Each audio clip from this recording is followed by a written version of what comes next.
Hello and welcome. My name's Andy Lehman. I'm from freedomskillsacademy.com and again with a new sort of Life Bible extract. The video is looking a bit dark today. Starting to lose the light. It's here in the UK, it's starting to get dark early now. We're hitting winter. But today I want to talk about, it's a chapter in the book on page 102. So remember, you can get the Life Bible for free at freedomskillsacademy.com. You can see the link below. Get yourself a free physical copy. Today I'm going to talk about the 1 hour before work club, or whatever time suits you best. This is a chapter in the book, and this is something that I have a bit of experience with. Now, before I get into this, let me just say that sleep is important. So if you are generally absolutely working really hard, snowed under, knackered and tired, this may not be for you. But as I said, it's not just the getting up early, the working before an hour before work. It's whatever time suits you best. So when it comes to working or working a job for other people, you basically is going to spend 8 to 9 hours a day working for somebody else. You are helping their dream of a better life. So somebody's opened up a factory or a shop. Their dream is to have staff working for them so that they don't have to work and they can put their feet up or they can travel and they have money coming in. Every time you're doing that, every time you're working a day for them, you are propping up their dream. You are making their dream a reality. You're not making your dream a reality. Now, obviously, you can't get away from working. If you need money to survive and live. If you haven't got an abundance of money in your bank account, then you obviously need to earn. If you've got family, they all come with costs. But you do need to sort of focus on what it is you want. You need to put some time into your dream, because if you don't, then your dream's not going to happen. Simple as that.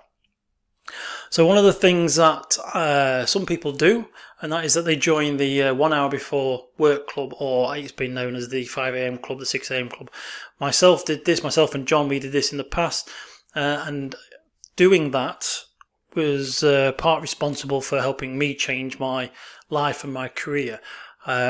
So at the time I was working as a forklift driver in a factory. I was sort of dealing with deliveries and collections. I was maintenance, forklifting, posting sort of spares out to people. So it was a whole host of jobs, but I was there sort of between 8 and 9 hours for the 5 days of the week.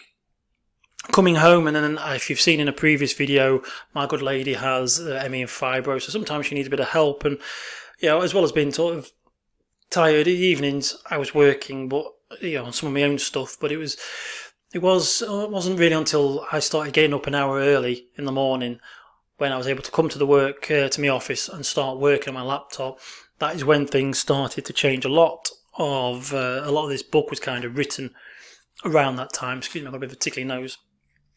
And so the good thing about getting up at 5 in the morning, getting into the office, was that I was able to write without distraction. So because everybody else was basically asleep, especially in the household, and with other people, businesses not being open or anything like that, there was no messages to deal with. There was nobody on Facebook trying to message me. There was no text messages coming in. There was family was asleep in the room, so there was no one coming to talk to me. There's no distraction. So I was able to get on, and doing that for several months actually helped me to change careers. It was simple as that. Now, in his book, or not in his book, Bob Proctor, you've probably heard of him. He was in the film The Secret, and he's done lots of other things to do with paradigm shifts, your mental consciousness. And he did a book called You Were Born Rich, which again talks about the law of attraction and other stuff. And he wrote that book. Apparently, he wrote that book by spending an hour each morning before he went to work to do his day job. And that book, apparently, he says on Facebook, on certain Facebook adverts I've seen, that one book is responsible for earning him more millions than anything else he's ever done. So that book he wrote was an asset, which then helped change his life even more. By writing that book, he was able to fill seminar seats, because I think he sold it, made a lot of money, but then started giving it away for free to get people. There was always an advert in the back of the book. he was running seminars, so he got people to his seminars. So anybody who bought the book, say it's $14.99 or however much it was, probably then went and spent $2,000 to go sit in a seminar with him. By doing that book and those seminars, he then ended up on The Secret. They approached him and said, "Do you want to do The Secret?" And then he's basically laughing all the way to the bank, all because of, I'll say partly because he was getting up an hour early to write his book. Now he was a wealthy man in the first place, because if you look at his history, he'd actually done quite a lot anyway. But that being able to get up early and write that book catapulted him into a different direction, to a different career, or really enhanced his career and brought him a lot of money. Dwayne The Rock Johnson, I've talked about him in this book as well. He used to basically do the same. He would get up at, I think it was around 4 o'clock in the morning. And so while he was up and the rest of the household was asleep, that's when he used to do his training. And as we know, he was one of them sort of wrestlers. He was very big, and you've seen him in the films now. He's in action films, he's in Jumanji.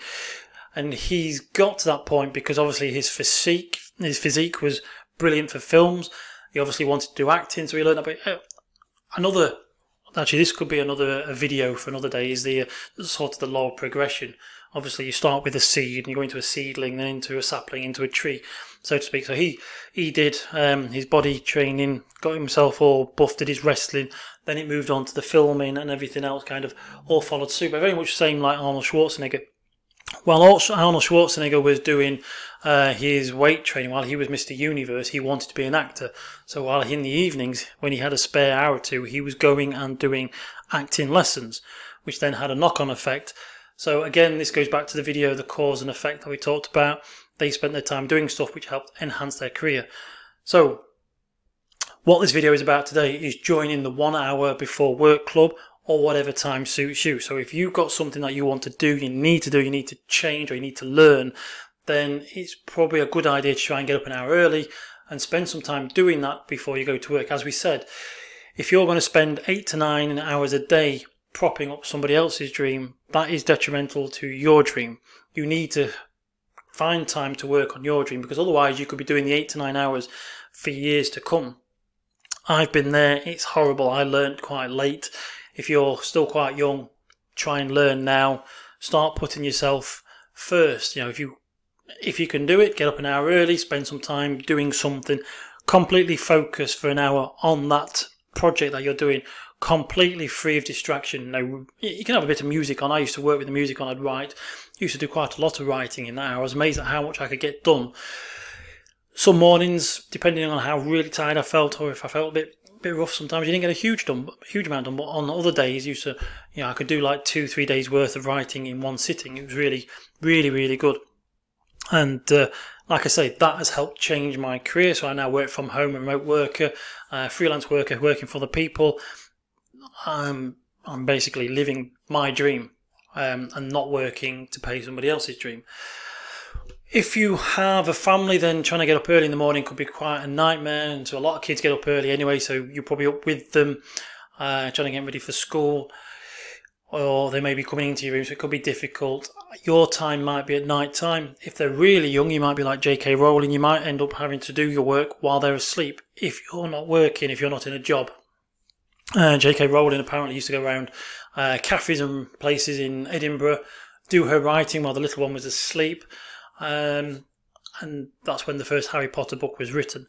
So sleep is important, so please bear that in mind. Don't start getting up at 5, and if you're feeling really crap after 5 days or something, don't keep at it. I actually found, because at that time I was doing more fasting. I'm not doing as much as I should have been. I'm not doing as much as I was. My light's just gone off now, so let's see if this will work.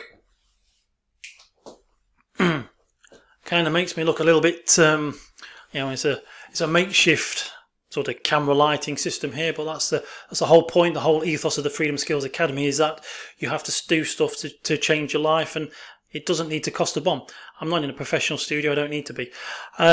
So going back to what was we saying, I was doing a lot of fasting at that time, as well as long days at work, but getting up at 5 in the morning, I actually found I had a bit more energy than I thought I would have. So I did great. I'm doing worse now now that I'm living back at home, working back at home, that's probably because I'm a bit more relaxed. I'm less stressed. I don't know. I don't have the motivation to particularly get up.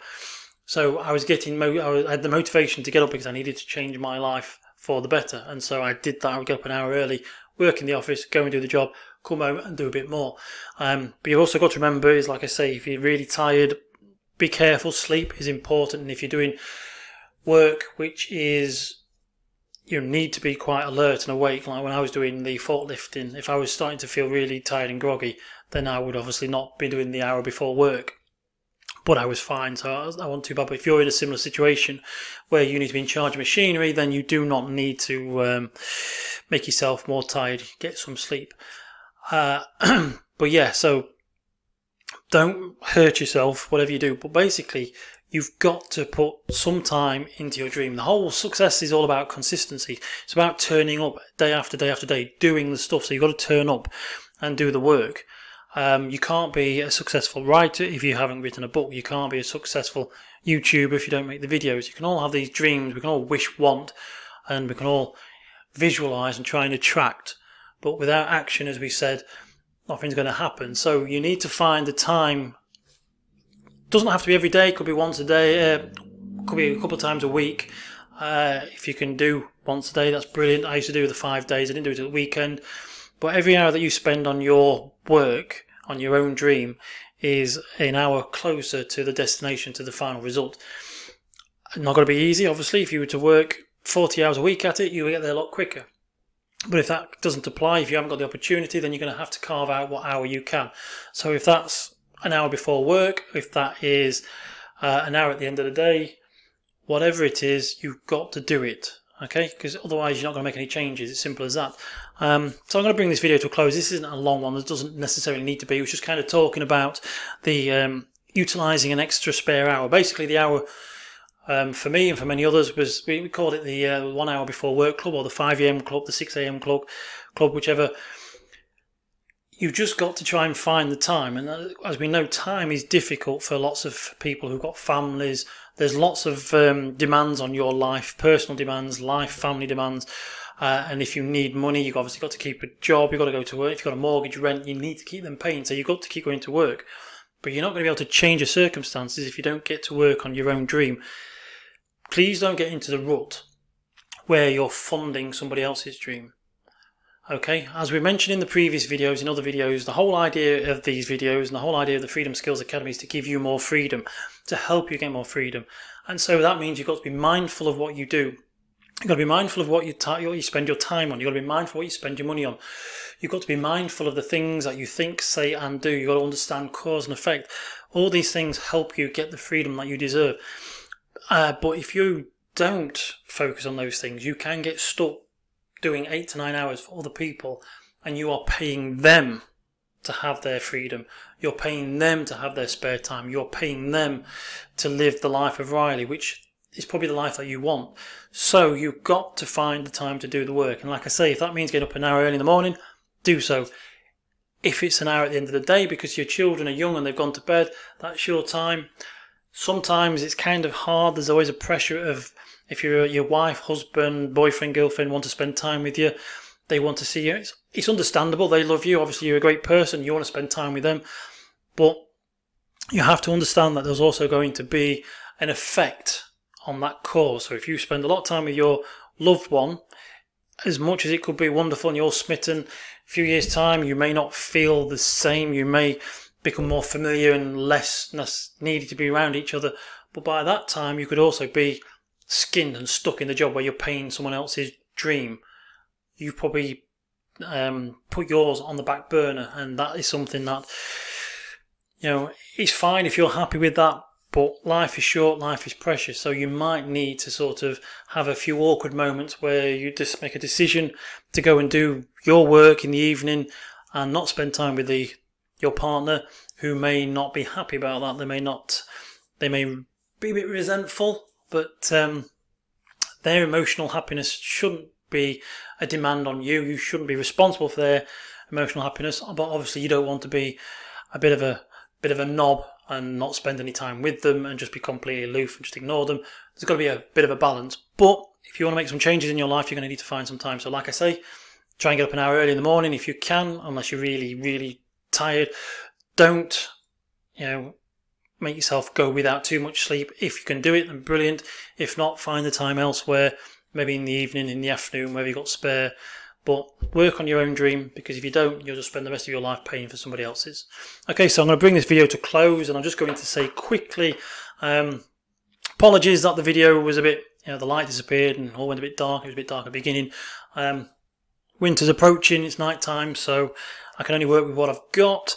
But if you want a copy of the Life Bible, that's the physical book. It's 200 odd pages, physical book. You can get that from the website. You can see the link below.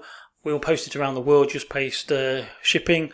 So, get yourself a copy of that, and hopefully I'll speak to you again soon in another video. Thanks and goodbye.